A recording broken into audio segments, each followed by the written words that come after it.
Welcome to Slayerfest 98. I'm one of your hosts, Philip Ellis. I'm Ryan Houlihan. I'm Dommu. And I'm Ian Carlos Crawford, and today we are here to talk about The Magicians Season 1, Episode 10, Homecoming. So this episode has a lot of separate plots. I don't think that's necessarily a negative. But so I have sectioned everything. Rebuttal. But we get at least the last few episodes were definitely missing Margot. Like I felt like you felt her absence. I was very glad to have her back into the mix. And I feel like I was thinking about it because I was like, we really didn't get a lot of her. I think these episodes were when I was like, oh yeah, this is the fucking character. Like I think watching it, this is when I like really started to love her because they were letting her do more. Well, you got two Margos this week. Yeah, they're kind of making up for the lack Yeah. of Margot in other episodes by doubling it in maybe the weirdest way they could have. Yes. They said, we're not going to pay you for 2 weeks, and then we're going to pay you for double the work. Aye, Captain Sci-Fi. And I mean, Jesus Christ, even this like previously on, I was like, oh my God, there is so much. And like, yeah, Buffy always had a lot too, but it was different, right? I don't know, like, just feels like it's like they have to remind us of like 85 plot lines. Well, half of this show is exposition. Yeah, that's true. That is true. Especially this season. Yeah, this season's the most like, let's set some furniture around the room before we start having the party. You know what I mean? But it's some clunky fucking furniture at times. Because I feel like by season 2 they realize, oh, we don't need to like fully explain it. Like no one gives a shit about that. Like guys, like it's magic. Yeah. I never have any idea what is going on, and I am having a great time. Yes.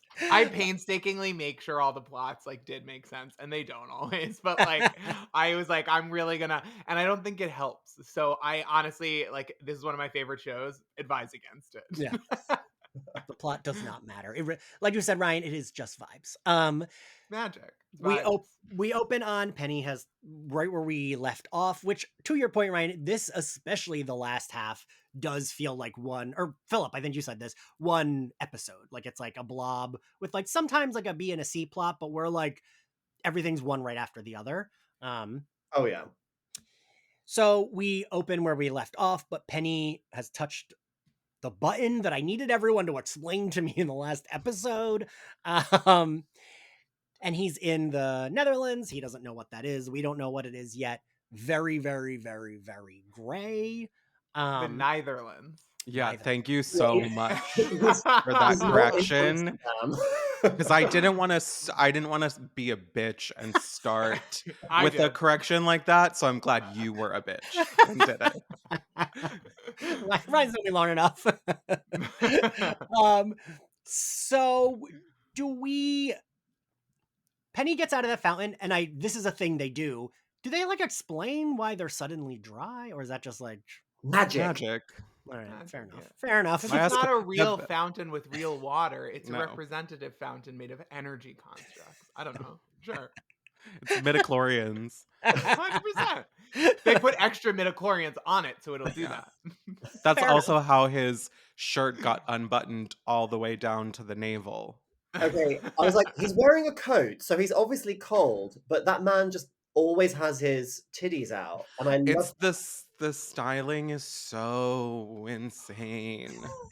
Of this whole show, but him especially in this scene.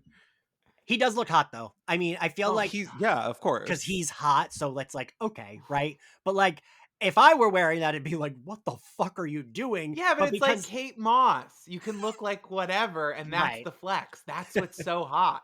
It's like every ASOS model ever. Like you're not gonna look like that. He does look like an ASOS model. He does. That is accurate. Wow. Oh my god. Like I would be tricked into buying something because he's the model wearing it. Yeah. Tricked, or would I just want to support him? You know, fair enough. Because he's not getting the money. Damn it. My note even says Penny dressed stupid but looks fucking hot. Yeah, my first note in this is Penny opening. Ugh. Because take that however you want. Yeah. So we meet this woman named Eve. She is a hooded figure that her cadence, and this is maybe whatever, the way she delivers her lines, like the cadence she has to her delivery, reminded me of a Buffy character, like very much so. Like she feels like I would say so. bubbly, but then is actually bad, and like I don't know. She studied at the school of network TV, like side villains. Once upon a time. Yeah. Very once upon a time coded. This actress looked familiar. Like she looks like one of the girls who was guest starring in this era of TV constantly. I had the same thought. I was like, I know this person from somewhere, and I Googled them, and they were Rebecca on season 1 of How to Get Away with Murder. Oh, the only season that I watched. Only good but one. I definitely also know them from something else. But they've been on like a lot of stuff. Like as Rose said, like in this era, like one episode here of like every show basically, which The Magicians does a lot because everyone on the Sci-Fi Channel is filming in like the same forest in Canada. So I'm gonna do it, Ian. I'm about to do it. Like Charmed. Like literally everyone was on Charmed. Literally That's everyone. true. If you did an episode of Law and Order, you did 2 episodes of Charmed. Is this the fastest that Ryan has ever brought up Charmed for? Listen, she's got to stay consistent. It's branding. I did like a stupid jokey tweet about Charm the other day, and I really felt like an imposter. I was like, I'm infringing on Ryan's brand. I saw that today. It was the one with the housewives. Yeah. But I had to double check. I was like, is Ryan doing the Slayer Fest social media? I was being a poser. So she is like, she kind of explains the Netherlands. Yes, thank you. I fucking love that she says she encountered Santa Claus. When she's like, a guy that had like flying zebras, and he's like, reindeer, Santa Claus. Setting up a character for season 5. I love this silly show. Like that was clearly just like a line of dialogue that was written as like a throwaway gag. And sorry, we go back to it. We will go back to it, yeah. But in a really like. Well, I mean, you're not giving. Listen, the show is gonna get so crazy that it's inevitable. It's like Family Guy. We're just pulling stuff in, That Santa Claus comes back is not a shock. She then has to see the button. She goes to grab it. They fight. And then he wakes up in Quentin's mind. Oh, and yeah, we get the most 2016 reference, which is a Game of Thrones reference. I wasn't sure what they were. I was like, I know she's Star Wars, he's Indiana Jones. What the fuck is she? And then like upon my second watch earlier today to take notes, I was like, oh, I think she's like that chick from Game of Thrones. I've never watched Game of Thrones. With crimped hair. It doesn't work for her. I didn't even realize it was her the first time I watched it. I was like, who's this lady? Because she looks so different. With the permed hair and like taking the glasses off, it's like the classic, like, oh my god, like she's just looks so different without her glasses. God. And I gotta say, Julia looks slamming in that fucking Princess Leia outfit. Body be banging. Yeah. Again, it's the abs. We talked about this in episode 1. Like, Stella Maeve was clearly like, I will wear whatever you want. I look great. Yeah. And like, you know what? Good for you. Because like, I would also do the same thing. I'd be like, look how fucking hot I am. Yeah, sure. Put me in this. And it's great because she doesn't have much more to offer than that. So. Rose, I love that you like this show, but like you do not love all of the people in it. No. I'm a hater. She uses a tone in her acting that I use when I'm at my worst.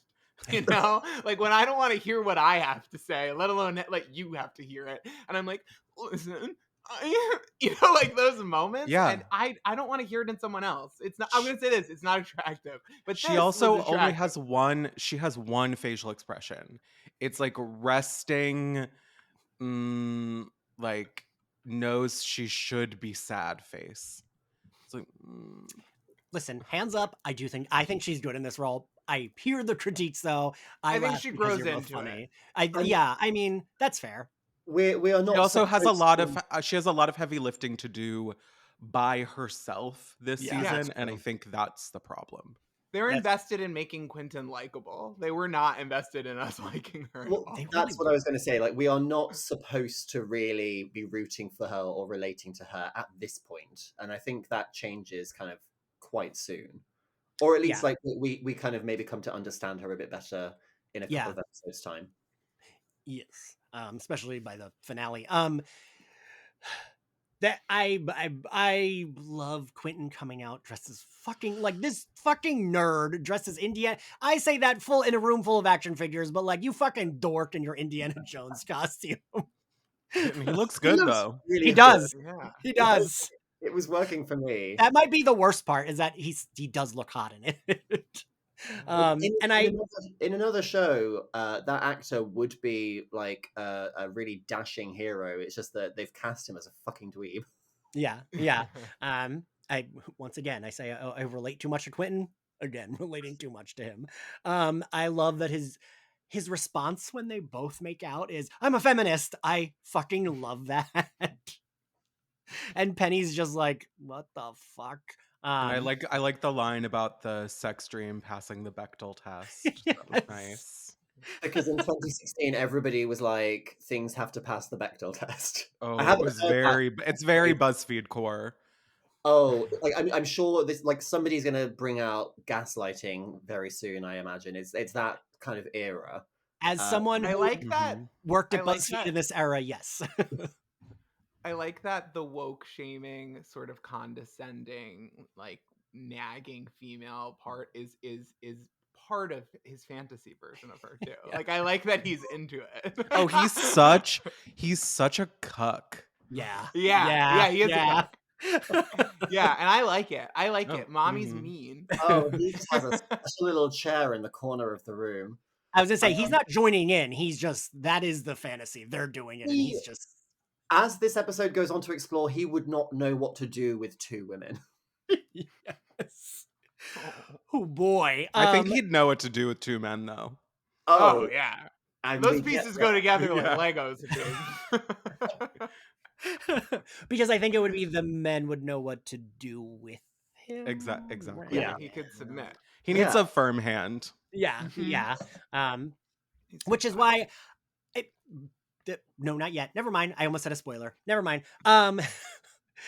So he does tell Penny he ruins everything. I like that Quentin wakes up. He tells Alice. Why would he tell her she made out with another? Like, I feel like just if you're saying it was a dream with her, you don't say like, "Oh, it's my best friend who I've crushed on forever." Like, but also it's a dream.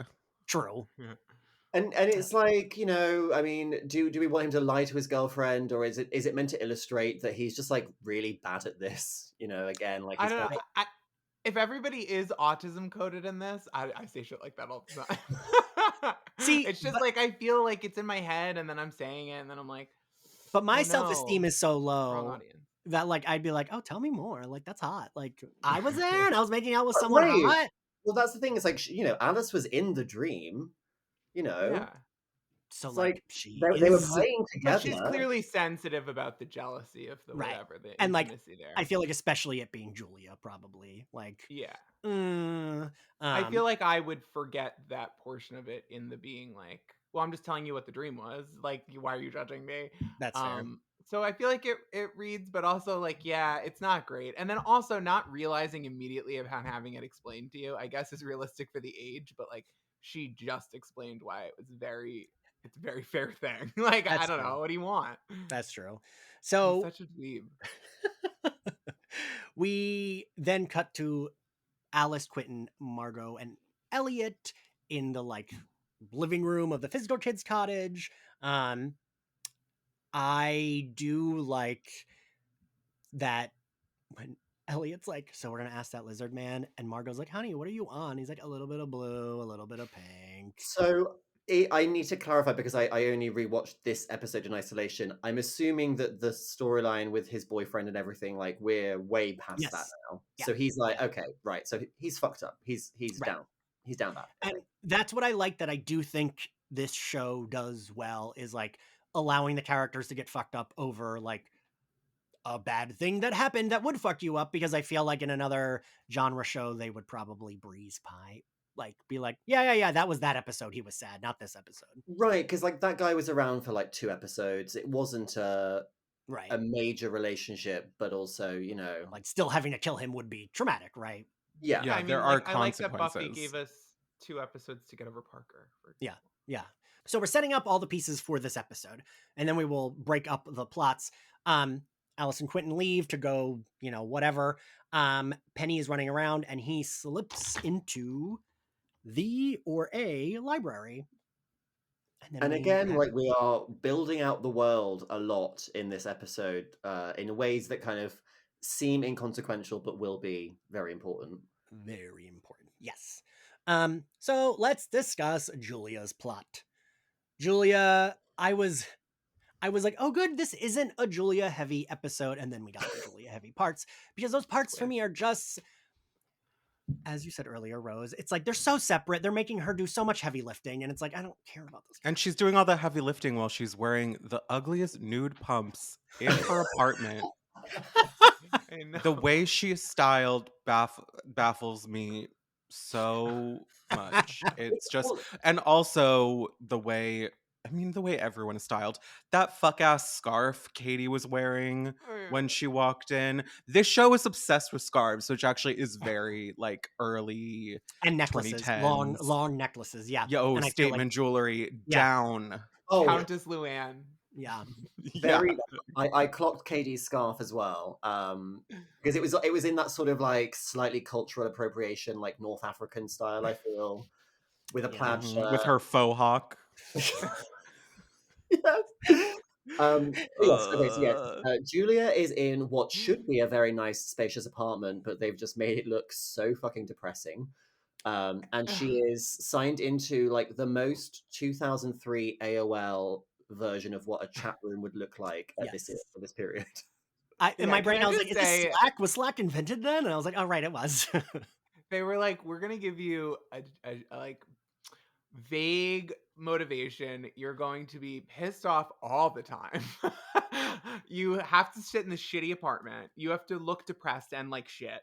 And we're also on a show with unlimited budgets or unlimited like CGI powers within the budget or whatever, and like unlimited logic for things you could do. We're just gonna have you be on like Discord, like, and you also have to explain the plot. Like, fair enough that we don't really love that with the actress. Like, how she stepped up to that plate. That's so much plate, and it's so boring. And that's so much of her getting to this point has happened off screen, because we're supposed to very quickly understand like who these people are, what her relationship is to them.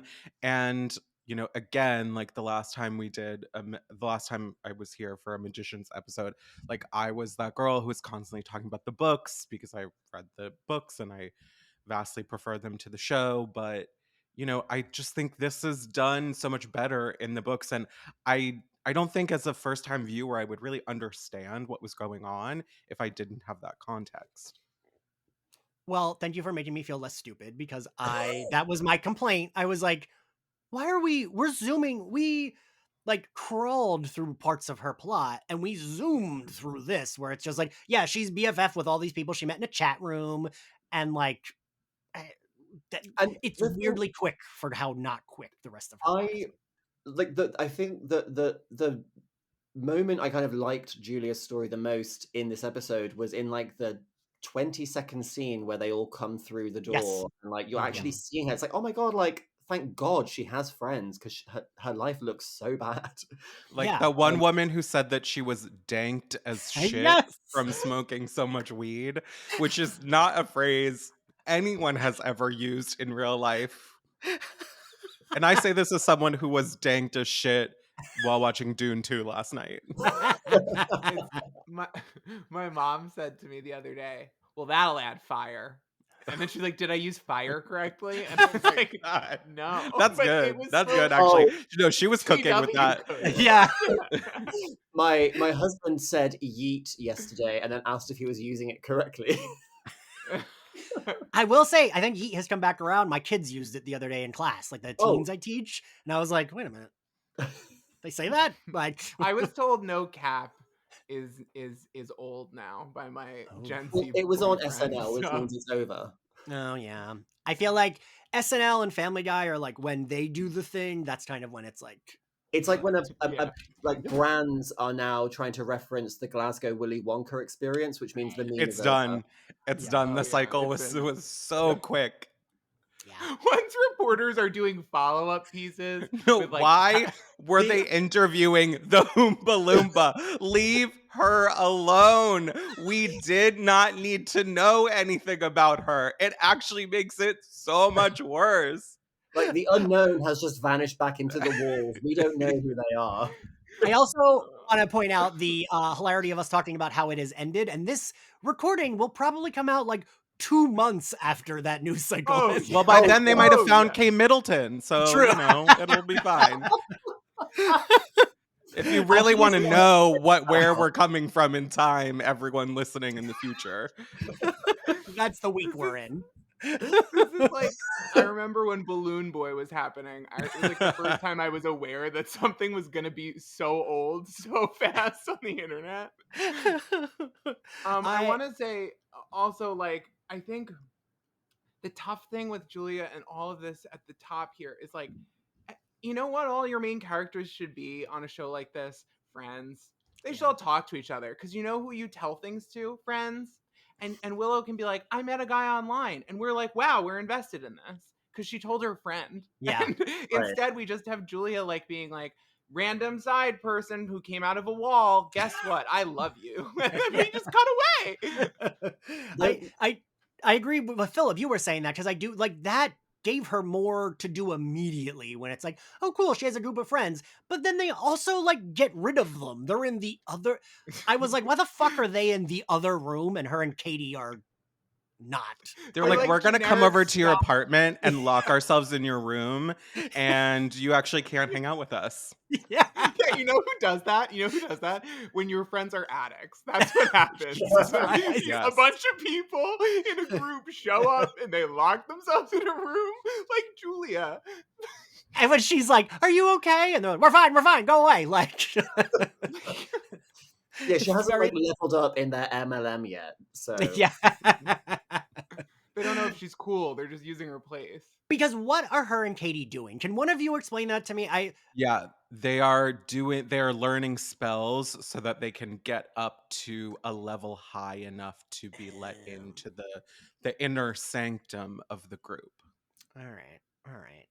So basically Katie and Julia have a lot of spells that they need to get through, and it's kind of used as a plot device for them to talk through, you know, their history and kind of come to a place of reconciliation in what is like a very rushed montage. I think we see them do like 2 magic tricks. Right. Even the forgiveness is pretty rushed, considering. It's like her mother died horribly. Horribly. And yeah, I know she was on the outs with her mum, but it was when she says like, "Oh, did she suffer?" And Julia's just like, she does the, you know, the should be sad like, face. yes. Yes, it was horrible. She was bleeding out of every orifice. Katie's like, girl. ugh, I guess it's fine. Yeah. Whatever. I was like, wait, my faux hawk is slipping. Do you have a bobby pin I can borrow? And also, then she's like, oh, and like, she like texted me she loves you, so yeah, like what? Because I was like, this is fair that Katie would not like this person that like facilitated a thing that got her mom to explode into blood. Like, and she's like, you know what, I get it, that's fine. And I'm like, what? But we spend so much of like Katie would hate her, and we understand that Katie might hate her. Like, also Julia, just lie to her, right? Just be like, oh no, she died right away. Like, just fucking lie to her. It's her mom. Yeah. Like, if it comes out later, if she finds out later that you lied to her, do you think that would really be the unforgivable thing you did? Right. It's okay to lie on this one. Yeah. And I'm saying that. Like, I feel like I would have been like, did she suffer? Please lie to me. Great, thank you. It's very Wendy Williams, clap if you think she should suffer. Death. It's all of them. And there's some very clunky writing here where Julia literally says, I'm trying to make up for my past. And it's like, oh god, Angel. Right. Like, but also like this Road to Redemption arc lasts precisely like 5 minutes, because then she just goes on, like wanting to carry on doing what she's doing. And the way she delivers the like, I am not responsible for your mom's death. It's like, can we not be so aggressive? Like that feels like you were there. You were there. You helped her die. Like maybe be a little more forgiving about it rather than confrontational. But I guess that kind of tracks with Julia's character, right? She is kind of like, especially this season, like more selfish and more like. It just feels like there was a list of things handed out to the writers assigned each episode that had to happen by that episode. And they were like, I'm going to make my episode one cohesive, awesome episode, and I will get through the thing they told me I had to do. And then everyone kept passing the problem of like, how am I going to get to this point after we just came from that thing to the next person? And so at the top here, we're like, hey, are we going to just forget all the built character development we've done between the two of us? Yes, we are. Great. And I don't think that's a problem that continues on, but it does seem like something procedurally was happening in the writer's room. Yeah. And like when they like are holding hands and it's like kind of snowing and she's like, this is one of your memories. Katie pretty much is like, well, this is what happened. I was like, oh, is Katie not going to tell her because she doesn't like her? But then she fully is like, well, Mayakovsky, blah, blah, blah. Then we do get the one cool spell moment, I guess, when the like pizza delivery guy comes in. I did think that was kind of cool, where it's like, the door, they get the pizza. I would have liked to have spent like a little bit more time in the strangeness of that. Yes. Because then they kind of, it's very eerie, but then they immediately explain what was going on. And I guess, you know, it's a symptom of like the constraints of everything that they have to pack into this episode. But yeah, the like, and it's very Madam Web. A web to connect us all. Julia's web does not connect them all. We are speaking from the 1st of March, 2023. Yes. So yeah, basically then Richard explains that what they're trying to do is turn back time. A plot point that would be really interesting if we ever return to it. I was going to ask, they set it up for like, this will be important, but like, it's not, right? No, because what they're saying is like his specific goal is he wants to turn back time. The rest of them have other things they want. One has cancer, one is super depressed, and so they want to tap the source of magic and petition a god for power that they wouldn't be able to raise on their own. As if like also like guys, the sheer hubris to be like, oh well, they'll just get the form and they'll do a routine approval. No big deal. Like, right. And I do think that I feel like Katie and Julia are on board with that remarkably quickly. Yeah. It just doesn't pass the sniff test. Listen, if you didn't tell me magic was real and that was what you were working on, I'd be like, let's talk. But if you did tell me that it was going to work, I'd be like, let's talk. Yeah. You know?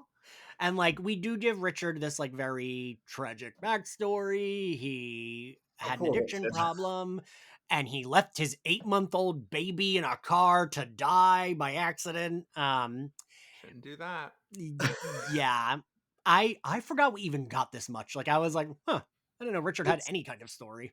It's a moment again where like another series would treat that with the gravity it deserves, but we need to move to the stage where people are shagging Penny back into reality. So yeah, there's no moment where Julia and Katie turn to each other and they're like, he killed his kid?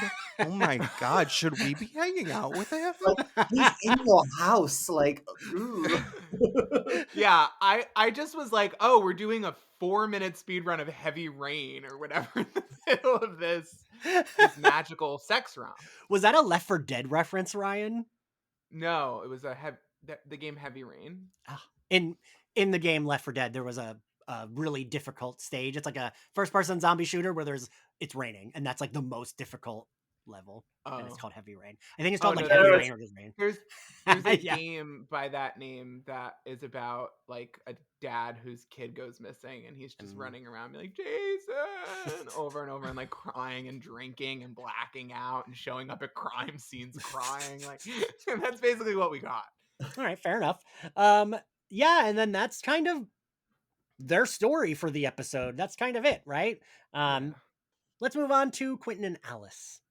The main event. I do appreciate the way they present Alice's family, because I have known people like this. Like, I had a coworker when I worked at Barnes and Noble forever ago, like back in my 20s, that she was very shy, very like didn't talk about sex, was not like barely cursed. And her mom, to like prank on her, would come in the store and put like the joy of sex on hold under her daughter's name. Oh my God. Yeah. Love her. And it'd be like, she was mother for that. She was. And it'd be in like the employee holds under her daughter's name. And I'd be like, is this it? She'd be like, oh my God, my mom did that. Like, and she was like mortified every time. So I do like that Alice is very uptight, but her parents are like having an orgy at their house. It makes sense from a like character building standpoint. And I really like her parents, especially her mom, who I think I mentioned this the last time I was here. That is the mom from Halloween Town. Yes, because that's April O'Neil from the first Ninja Turtles movie. Yes. And Stephanie, I love that moment especially. Like, Stephanie. I think she and Alice really sell the fraught mother-daughter relationship. And when she calls her mom and she says, sorry, I mean Stephanie. Yeah. That was so good. Like, they did a good job of making this feel like a real relationship where you were sort of coming in on like a moment of tension that already existed between these two people. And I think it's a really smart choice to have it be that her mom is naked in a bath and like steps out, isn't really like shy about being fully naked in front of her daughter, which like they play it as weird, but like that isn't that weird that it's like just getting out of the bath, but it feels weird knowing Alice, right? It's not weird, but it's like she did that knowing full well how uncomfortable sex and nudity make her daughter. And I mean, you're absolutely right that it's like it's a great character detail that, you know, this square comes from such a sort of hedonistic, like secret history style family. And yeah, it's, you just got the feeling that like in that bath conversation, like there is, and they, you know, when Alice apologizes later, it's like, okay, you can kind of see her mother's side of it, but like her mum is so like ready to just like be awful. Yeah. And she's like, I like the last time we spoke, like you said all these horrible things to me, and I'm just gonna like again sit in the awkwardness and the nastiness and kind of make you squirm because I feel very comfortable with where I am. And you just get the feeling that like, oh God, like did Alice grow up being kind of bullied by her mother? I you know, it's tough for me because it's like, yes, her mom's lack of boundaries, especially knowing her daughter's preferences, is like disgusting. And like, of course, like, I don't know, her mom, it seems like a bully, but at the same, an emotional bully, they're terrorist or something. But like at the same time, it's very like, look at the slippery slope. Because also maybe you should know what pubic hair looks like when you're getting it. Like, I don't know. Like, maybe your parents are poly. That's their business. I don't know. You're an adult. It's not. What is it? I don't know. And it's like, yeah, should her parents? I don't know. Her parents seem emotionally screwed up, totally. But it's interesting to me how much they tie that in with their like progressive sex positiveness, because those things are not necessarily, I don't even think the show in other episodes thinks that those things are linked. It's just weird, but it also makes total sense when you think about this from the perspective of like unchecked amounts of power. I mean, of course you would have no boundaries like that. I think it makes more sense like when it just, the way that it's sort of structured in the dialogue gave me pause about the way they were doing it. But I get what it ultimately, I understand that the characters, I think they make total sense. It's just, I don't know. It's like very Alex P. Keaton. It's like, okay, I guess you have a point in this one instance, but why are we making a whole episode about that? I don't know. Like, yeah, these people are monsters, but I don't know. The thing I do like though is the mom. I think they do like, even when she has to deliver the apology, it is shitty, and the mom is a dickhead about it. But the mom isn't fully incorrect about the like, hey, I'm allowed to have these feelings about my son's death. Yeah. You know what I mean? Like, that's what I do like, is the mom is kind of a dickhead, but also isn't fully wrong. It's Yeah, a she's very like, I'm a person. Yeah. It's a very like parent with an adult child relationship where they are both valid in where they're coming from and just failing to communicate that in a productive way to each other. Yeah. Yes. The one bit of this, I actually really like this story, and I like that we see more of Alice's parents in later seasons. Yeah. And the Garden State soundtrack was cool when it came out. Was. and remains cool to this day. Let's not get it twisted. I mean, I haven't revisited it. Maybe I should. It's the 20th anniversary of it this year, I guess. Oh God. I just turned into a I feel so well. old. But yeah, the one problem I have with this storyline, and it's the same problem I have with the Julia storyline with the dead baby in the car, is we really rush past like the whole her father threatened to commit suicide thing, and it's like it feels like the writers like dropping in this really heavy stuff and then being like, oh, but it's fine actually, like it doesn't matter, and it's like, well, why did you say it then? Like yeah, there was totally another way to get there. Yes. Also, I mean, we'll get into it later, but there's also like Alice revealing that she's only had sex at presumably her parents' parties while standing up or something, and like the standing up was a weird detail, right? It's just, it seems like they're alluding to it being traumatic and not like sex. It's not sex, it's like harassment or inappropriate or a violation, and it's like, hey, that's what's wrong with your parents. Not that you know what pubic hair is like. Right, it's that right. They threw sex parties while their children were in the house. Yeah, that's the fucking problem. Not that your mom is like emotionally stunted. And it's weird that they like tie those in as things at the same time. I don't know. But in any event, yeah, that stuff is dropped pretty heavy. And it's like, but you know, it is also in its way foreshadowing for where we're going. I hadn't. It's some of these choices feel like things that could have been that are very first draft.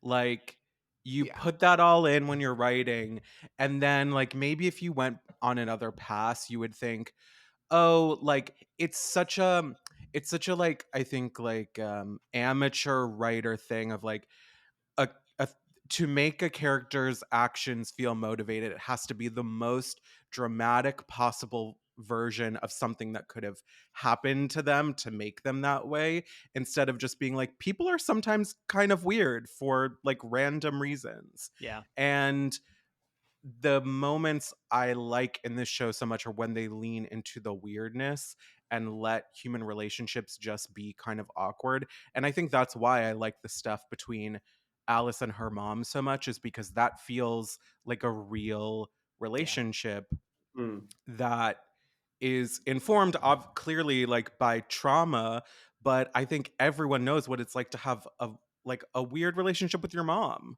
Yeah.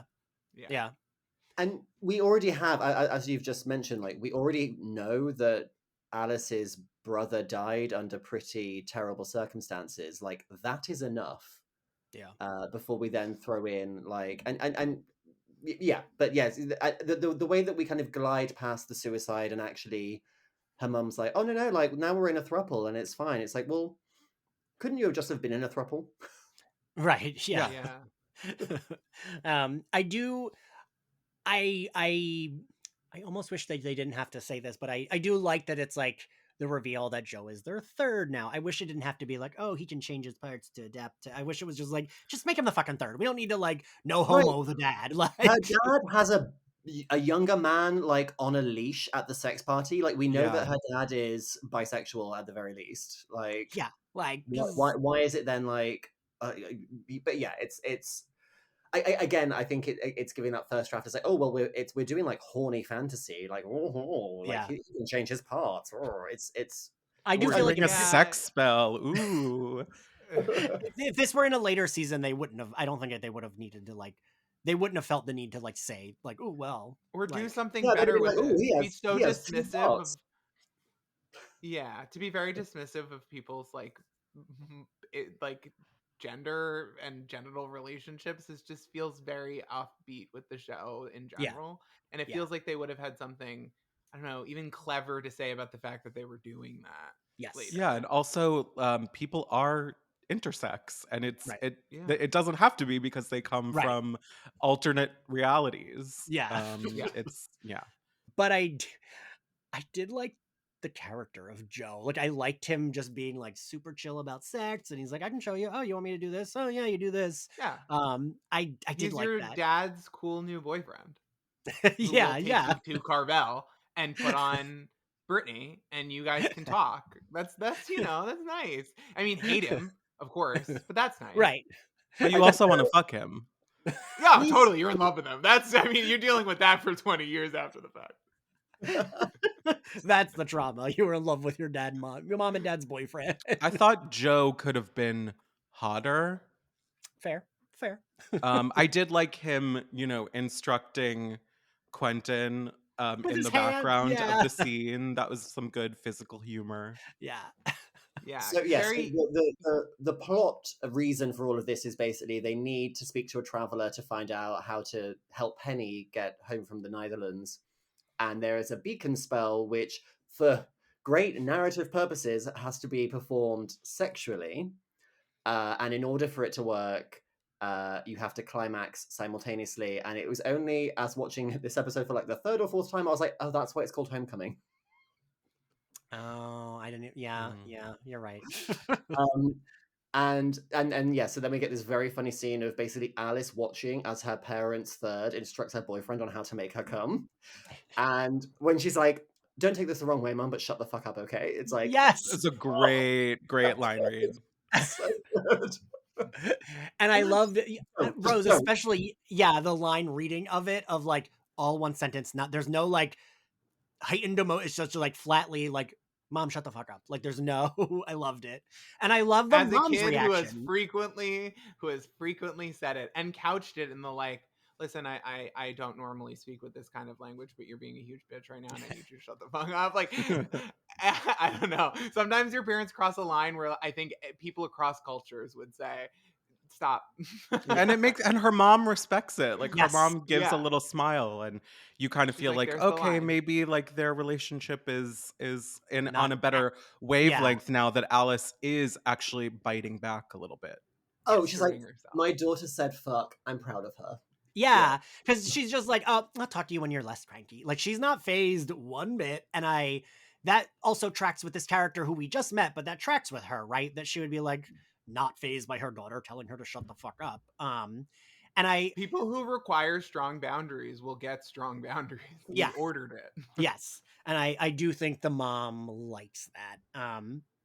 And yeah, Rose, I think it's like, it is a bad relationship, but maybe it's not as like unsalvageable as it was presented at first, which I like. I like that it's like showing like, yeah, it's not great, but like there is like a little bit of a relationship. There's something. So I do like that. And then they try to do the spell. It doesn't work. Alice kind of reveals to Quentin that she has trouble expressing what she needs during sex, and we get the kind of uncomfortable line about her previous sexual experience, but then ultimately they are able to come together. I think it's a very honest representation of what these conversations unfortunately are like, which is like, what if I don't like how you're doing sex, but I do? Like it's so like, you're so panicked and anxious about so many possibilities, and if someone's lying to you and you can't trust what they're saying, and like, it's just, you're so insecure, and as you're saying it, you hear how silly it all sounds. And that's an interesting thing about this age that I think like the actors do a good job of portraying. I was thinking the same thing. I was like, oh, it's so correct that like these characters are in grad school and in their early 20s, because that's exactly when a guy like Quentin might find out that his girlfriend is not coming every single time they have sex.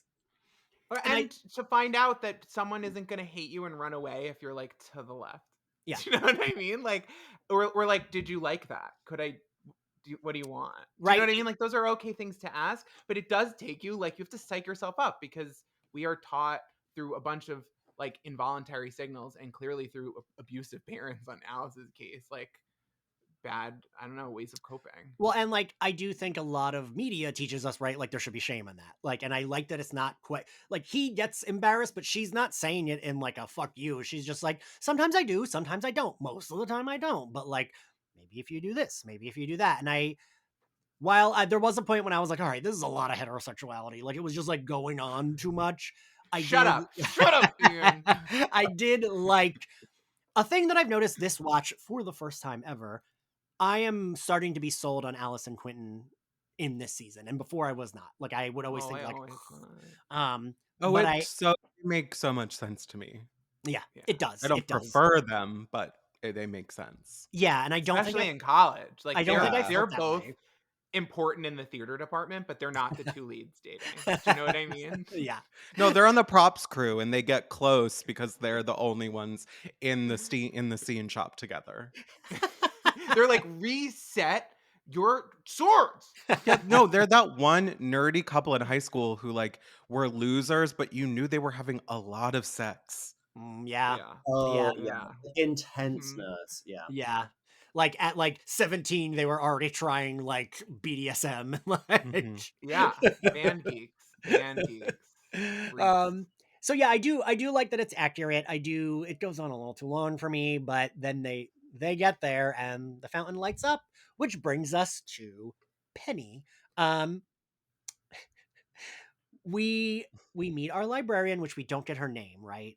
Oh, I love her. She's giving such flow from progressive energy. She's amazing. I do love this character and like how we explore so much of her life and her history in later seasons. But yeah, I think for now she's just called the librarian.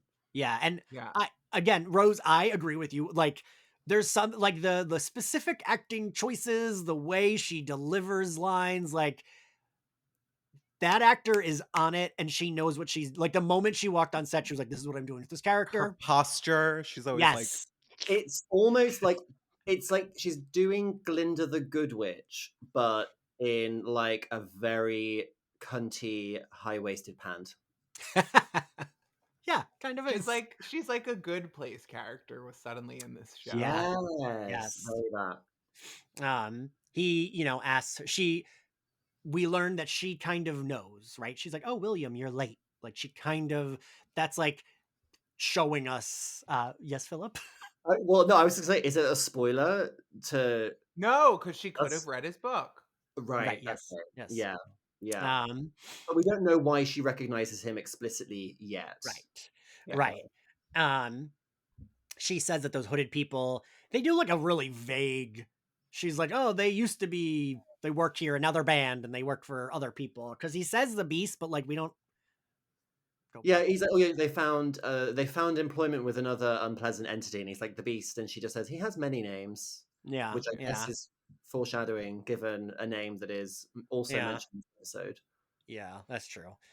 She walks him through the library because she's gonna try to order him a map, and he sees the books.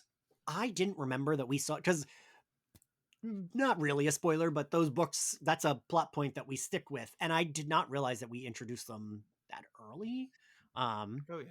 Yeah, Penny's plot in this episode is very much just like world building. It's like it's giving us our first look at a lot of elements which will go on to inform future stories. So like the fact that in this library, every book ever published, and also like books that tell the lives of people, which is just like a very fun fantasy device, I think. Yes, I do. I was gonna ask, does the book plot device work for? Because it works for me. I like it a lot. Yeah, I like the way that Zelda says people who read their own books often end up not liking the main character, and especially not how they end. Yeah. Ooh, yeah. Would y'all read your book in the library? I would go nuts trying to decide. Instagram stories.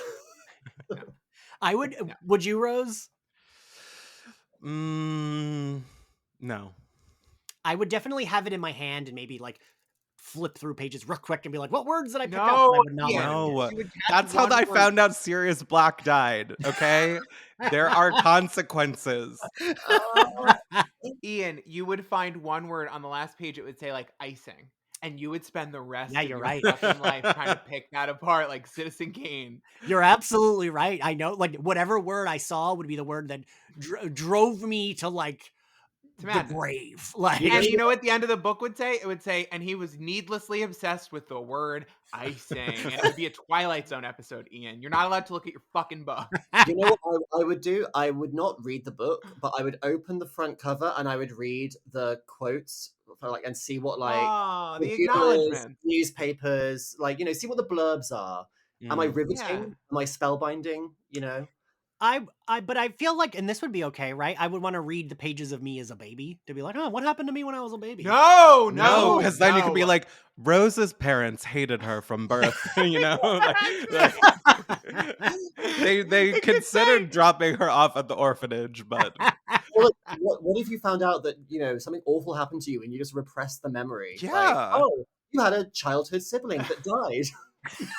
God, I don't know, but I'm nosy. I'm just so nosy. Ian. Oh, I would read someone else's book. Oh yeah, down. Yeah. Like your enemy. Knowledge is power, and currently nobody knows the shit from your book, so they don't have any power over you. You don't have to go around learning any of it. Read other people's books if you have 5 fucking minutes.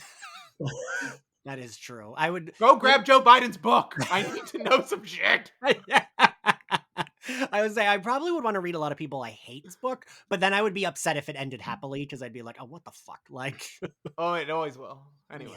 Yeah. Anyway, so he pulls up Martin Chatwin's book. She says she can't lend that to him without a card.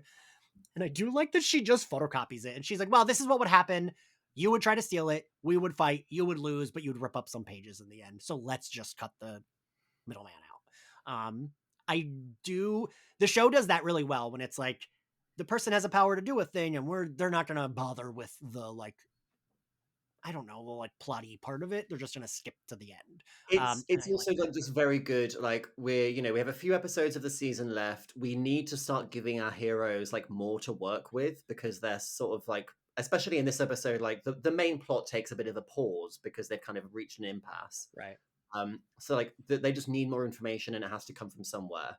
And so it's just like it's a fun way of kind of telling us about the library and how the library works and how this librarian character works, while also then like giving a MacGuffin to Penny that he can take back to the group. I was just about to ask, he doesn't explicitly say like, I need this book, right? Like she just takes it and photocopies it. Like she says she can't lend it out, but like there's nothing, right? There's no discussion that they have. I mean, granted, we're getting like, that's where this is going. So let's get it rolling, you know. Yeah. And I do like which that. Is interesting because if I had remembered that, I would have wanted to watch and make sure every single thing she did was necessary to just get to that point and get it over with. Yeah. Because there are other things. Yeah, like there's the fact that she could have read the book versus maybe she's done this before or something. Like there's some ambiguity happening that I think was well written, and like they hide some stuff well. You know, and but yeah, I think she just wants to get it over with, which is also like an interesting thing because it's like, have you tried scenarios where you just gave them even more information? Right. What if you gave them all the information? What if we made the most of all the time we have this time? Like this time, the time we're in. Do a library card for Penny and have it sitting there and being like, all right, I made you a card. You can check this book out. Like, well, here's the magical place where you get this packet of stuff. Start reading. Here's how to go home. Bye bye. You know what I mean? Like, but no one in this world likes doing that. No one likes. But then again, it's a fucking library and shit takes forever. That is true. So she expels him. He sees the light up fountain. He jumps through and he wakes up watching Ellis and Quentin having sex. And maybe he should have joined because we know it's been established that Penny-ish. I am a Quentin Penny shipper. Oh, I think it makes sense. I meant to email you a thing, Rose. Remind me later. There's no logical reason why Penny would hate Quentin so much unless he just really wanted him. Yeah. He's so mean to him. It's so unnecessary. It gives little brother to me. I'm just mean to that guy sometimes. You know. I mean to him because I know that it makes him hard. Well, And so for our final story discussion, it is more likely the like C plot of the episode, but I think it's a lot of fun, is Elliot and Margot. Elliot and Margot. And Margot. Margot squared. I love multiplicity over here. I love this nurse who is a character that I looked up and I was like, she's in a couple episodes, right? She's in every single season. Like, I thought she was just like the infirmary nurse. She's like the head physician. She's a professor. I feel like we talked about her last time. She was on Once Upon a Time, and I think she's one of our worst actresses. See, in my brain, I keep mixing up her and Jane, and I was like, well, I know this isn't Jane because Jane died 2 episodes ago. There's lots of just ladies with brown hair on this show. Yeah. And her Hamilton reference, like so much else in this episode, dates it so much. In season 1, I kept confusing her with Anne Tudyk, who is the other teacher who was in White Chicks. Sure. The one that like I think Penny ends up having like a flirtation with her in season okay, yeah. But it's like, it's the woman from House, and she's sort of in this a little bit. They haven't fully built out the faculty at Breakbills yet. I love Margot's like, she's like, I can't believe I gave up tickets to Hamilton for this. Sorry, you have to do your job. And she says, story of my life. That endears me to this character more than I had been endeared. Yeah, the teachers are very hands-off at Breakbills, considering the stakes of what the students are doing and learning.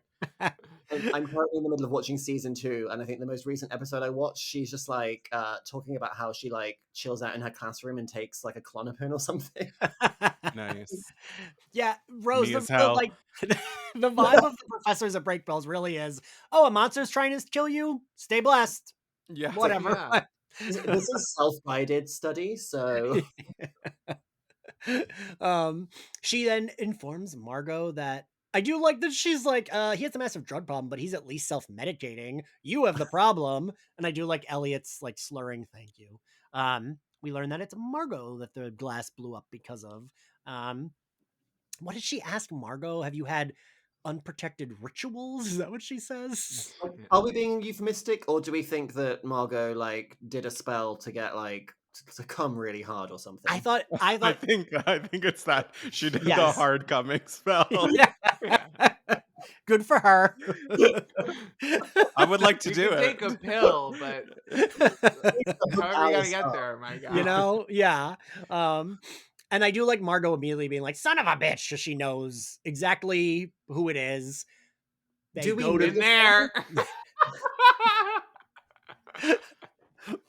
We're going to say. Do we know this guy? Have we seen him before? No. Does he have a name? Does it matter? It doesn't matter. He's a rapist. It doesn't matter. I love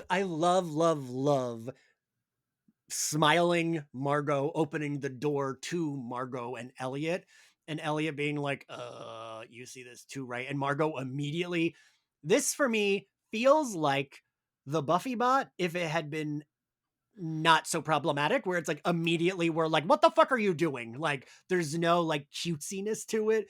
There is later, but we up top and immediately are like, this is gross. And I love Margot. I wrote down her line. What is it? She's like, explain this, you dick. And she like runs to like punch him, but then passes out because of the golem. That's her. Summer Bishel's like very good at the yelling. I feel like she's always good at the like switching that. And then Elliot being like, hi, I'm Elliot.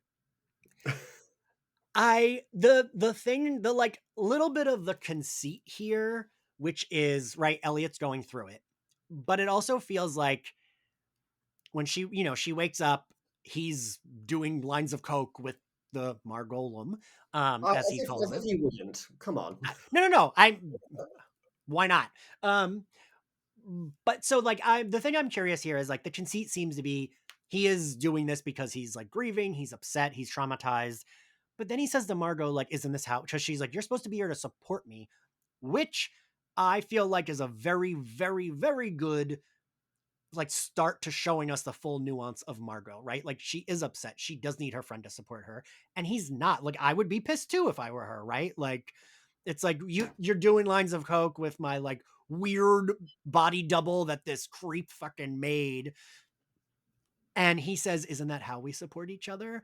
But we haven't seen her like not being supportive of him. She wasn't in the last 2 episodes. Elliot is a real dick to Margot in this episode, and I think he's sort of, he starts to broach that later on. But Right. it's like in this scene, it's just like, okay, like it's not her fault that your boyfriend turned out to be a murderer. Right. Like she literally wasn't there. Yeah. Like you can't be mad at her for not being there and then something bad happening. Like she didn't I feel like, is it meant to telegraph that he was, because she sort of resented him having this relationship to begin with, that he's now like angry now that it's not worked out?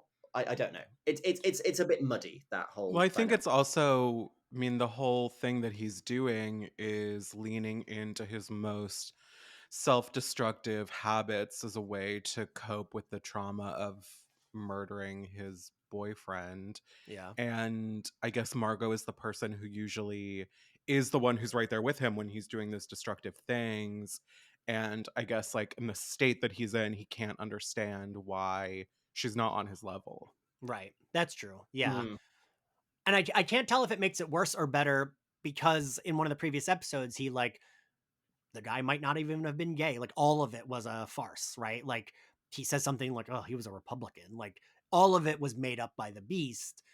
So I can't decide if that makes it worse or better, right? Because it's like, you didn't even know that person. Even the relationship was fake that you're sad about losing was completely fabricated. But maybe it's like, well, that wasn't who I killed. I don't know. It's the thing with this episode is like, it's such an in-betweeny one where the plot, like the season-long plot isn't really moving forward. We're kind of taking a break to build out the world and to kind of see where our characters are at.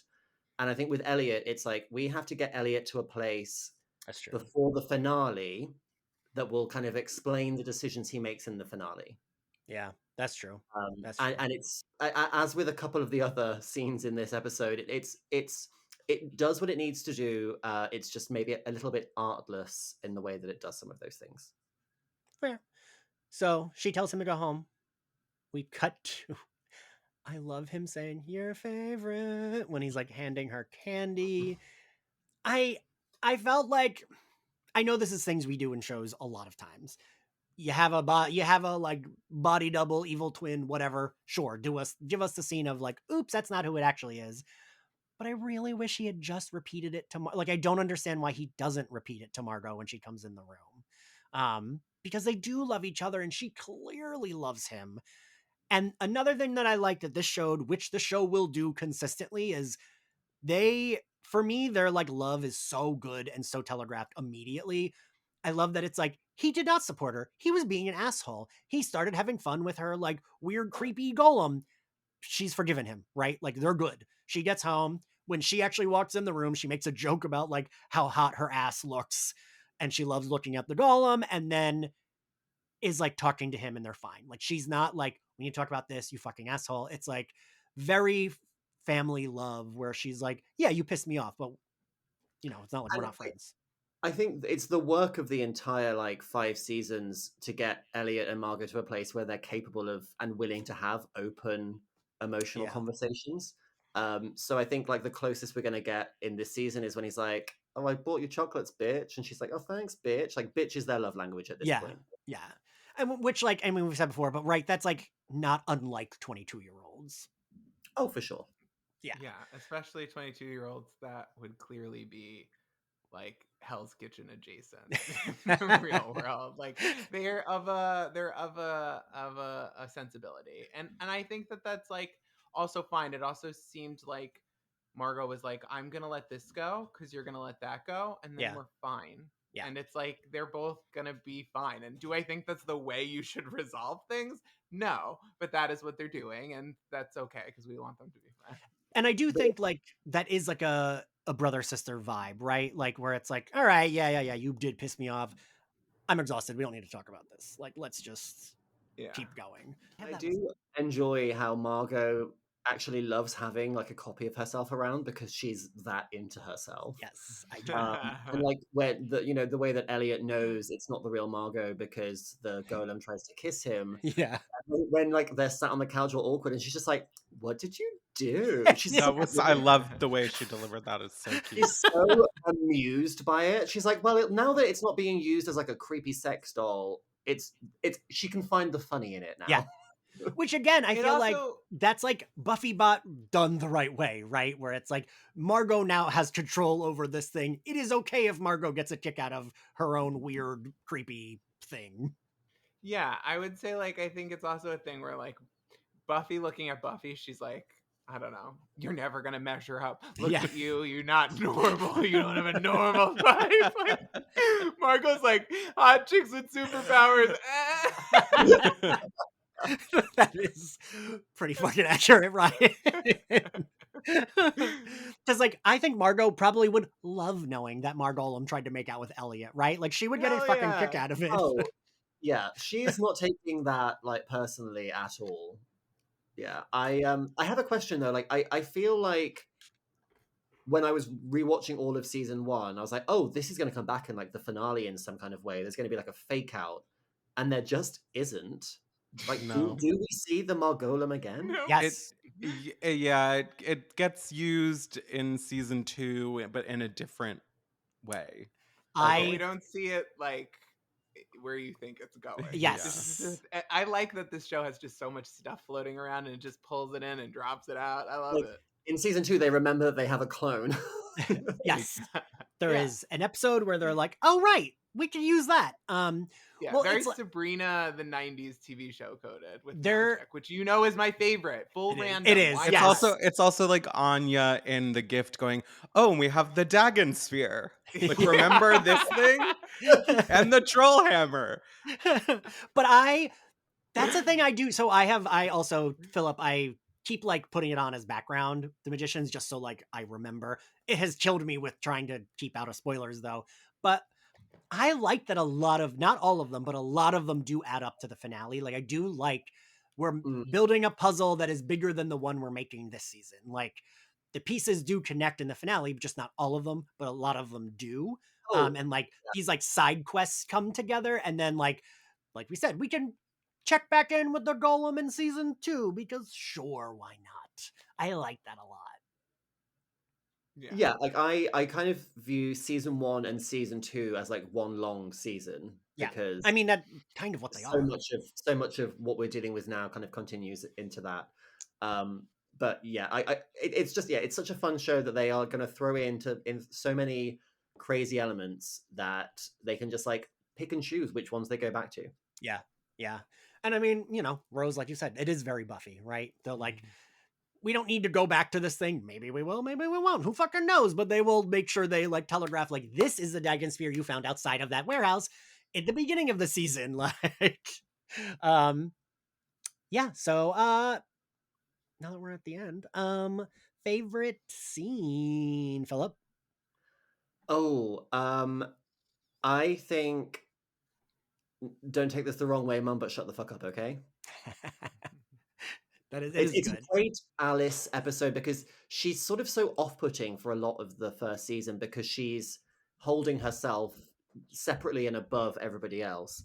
And this is like a great way of, even more than learning like that her brother died, like just seeing who her parents are. It's like, oh, I get you. No, I agree. I think that informs her character way more than the dead brother of it all. Because that's kind of like, not that everyone's like, yeah, I have a dead brother, but like, I don't know. It's okay. It's death. Specific. Yeah. It's more specific. And as Rose said, it's like, it feels like a relationship that you're like, oh, I have a friend who has a mother like that. And I've witnessed that dynamic before. I mean, honestly, like my mom and I had a very much better relationship, but like the way they talk to each other is not unlike the way my mom, like Ryan, you mentioned like, yeah, there's been times when I was like, Mom, please just shut up for right now. And she'd be like, ugh, whatever. And just like roll her eyes. It wasn't like, she wouldn't get like offended. She'd just be like, oh, you're so grumpy. And like, that was that, or like we'd yell, curse at each other in Spanish. And my dad would be like, but we weren't like really mad at each other. Yeah, or just the phenomena in my house of just like stop, which like we sometimes need someone to step in and be like, I'm just asking you to stop. I'm not asking you to explain why you did it, what was going on, what we're doing next, how you feel bad. Just stop and we will come back to it. Yeah. And like that is real. That's a real, and sometimes that stuff is ugly and it's like maybe not healthy, but that's what your family's doing and that's what they do. So and I do appreciate them, like you said, but maybe it's not, doesn't mean it's healthy, but I do appreciate them presenting it the way it is. Ryan, what was your favorite scene? My favorite scene was the what if I'm not good at sex, because it just felt very real, and I have had that conversation a few times, and it's so awkward, and it was great. But my favorite moment is, what did you do? Yeah, really good delivery. Rose, what was your favorite scene? Mine was the first scene between Alice and her mom in the bathtub, because I just think it was such a great introduction to that character. And I love the mom being like, Alice, I'm just a human being. Like, you know, you have to talk to me like that, because I am often on the opposite end of that with my own mother being like, no, I'm allowed to talk to you like this because you're just a human being. And it's a very kind of be careful what you wish for expression of that. Yeah, I think my favorite moment is just, I don't know why, I just love Margot barging into that apartment and being like, you dick, and then fully passing out. The like silly physical comedy of it works for me because she's not a character. She is such a strong, confident character that her like not being able to do the thing feels out of character, right? Like it feels like she should be able to go up and punch him in the face because of who she is. It reminded me of the scene, and I think it's season 2, where, or maybe season 3, where basically no spoilers. There's a scene where basically she like, you see her in the background like having stolen something and being like, "Let's get out of here!" Oh and yeah, like, yes. It's the physical comedy that they give to her more when they realize how good she is at it. Yeah, they realize that she's good at playing like cartoon character Alice. Oh, Margot, yeah. Oh, Margot, I mean, sorry. We're at the end of the episode. Yeah, listen. I'm tired. Favorite outfit, Rose? What the librarian's outfit. She's always serving business casual cunt, and I love that. Ryan? Completely nude in the bathtub, baby. Philip? I was going to say the librarian's outfit because those high-waisted, wide-legged, sort of 1930s trousers. It's so good. But as that's already been chosen, I'm going to go with Penny's inexplicable coat and open shirt. No, no. Captain Jack Sparrow will take the CW by force. But Philip, I thought we would have the same one. The end scene of Margolum and Elliot, she comes out wearing this like, I think it's like a body, like a, what is it? What do you call it, Ryan? Like a, I put pantsuit, but that's not the correct jumpsuit. Fucking jumpsuit. What are words? Again, Ryan, we're at the end. And it's like magenta, and the color looks so good on her. She has her hoops. I loved it. I didn't realize it was a jumpsuit. I think it might not have been, but it looked like it was. I know the pants were the same color as the top.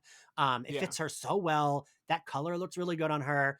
I like that she wore a magenta jacket, which she wears later again for the end of the season.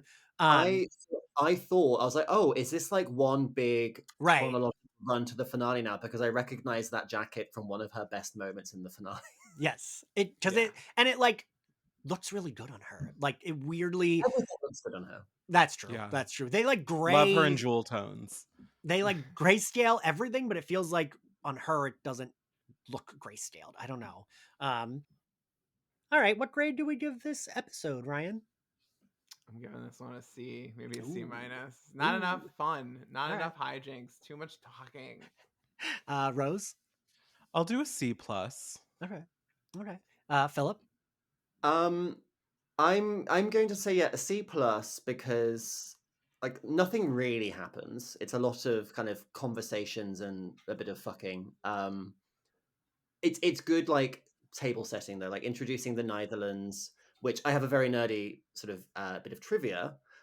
So this is the first introduction of the Netherlands, and they appear obviously in the books, but Lev Grossman originally wanted to use the wood between the worlds from C.S. Lewis's The Magician's Nephew, which is the prequel story of how Narnia was created.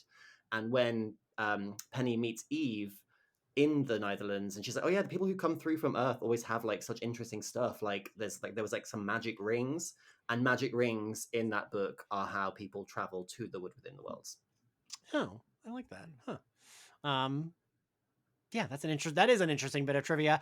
I actually give the episode a B because I felt like we had been in a little bit of a slump, and getting the Margot and Elliot fun plot with still showing us that Elliot is traumatized from what happened. I really appreciated that. And I feel like, we've talked to a lot of TV writers on this podcast. I do feel like a lot of them have said like, oh, once I wrote that character, I enjoyed writing them. I realized what the actor could do. We gave them more. And I almost feel like this might have been the episode when the showrunners and the writers were like, ooh, Elliot and Margot, like we got the Jin plot, but that was so short. And it was mostly about Elliot having a boyfriend. I feel like this is when like, oh, the whole show is Jack and Karen. Right. Okay.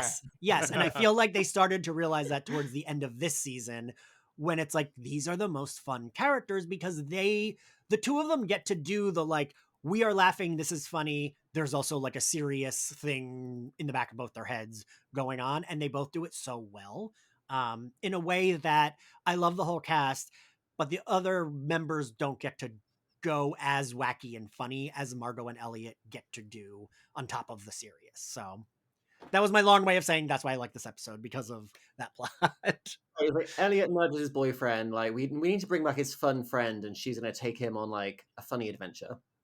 Yeah. I mean, Ryan comparing him to Karen and Jack is like that's what it is. Like, all right. Well, thank you all for joining me. Thank you all for listening. If you like Slayerfest 98, you can find us on all podcasting platforms, Spotify, Apple Podcasts, YouTube, and anywhere else.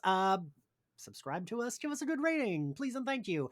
You can support us on Patreon, where we are going through, maybe finished by the time this airs, Buffy season 3 for its 25th anniversary. We've gone through Harley Quinn, Firefly.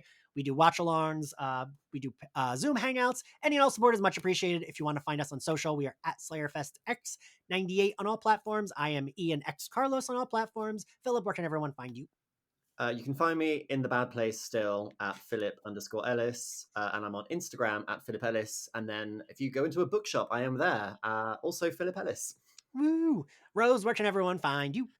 You can find me on Instagram, Twitter, and TikTok at Rose Dommu. You can also subscribe to my newsletter, Malgoth.